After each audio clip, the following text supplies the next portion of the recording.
Now putting the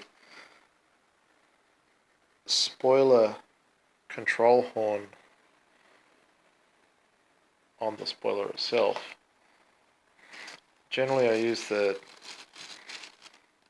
control horns that I've got in the notes, but because I've only got 3 of them and I need them for the other thicker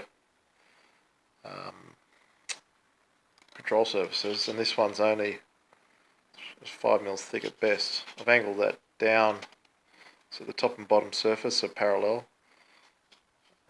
so this one's more than thick enough to get through. I've put the mark in there, which in the case of this control horn is 5mm back.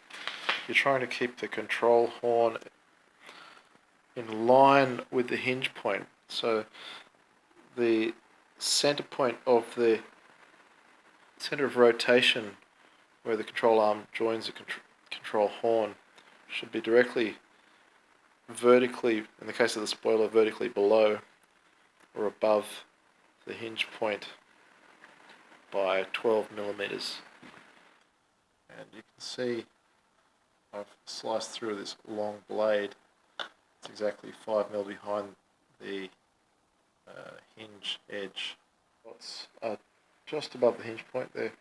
Slope back slightly, but 12mm is pretty much that bottom hole, which I'll have to drill out to 2mm anyway. If I had a 1.8mm I'd prefer that, but I got a 2mm bit, and this horn just protrudes the bottom. I will just use the multi-adhesive that you can see in the background.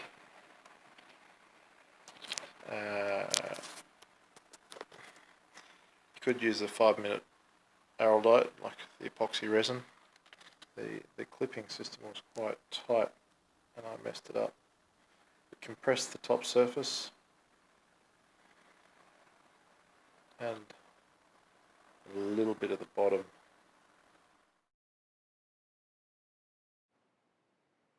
Here you can see the control horn, which has been cut back so it fits in the spoiler servo hole.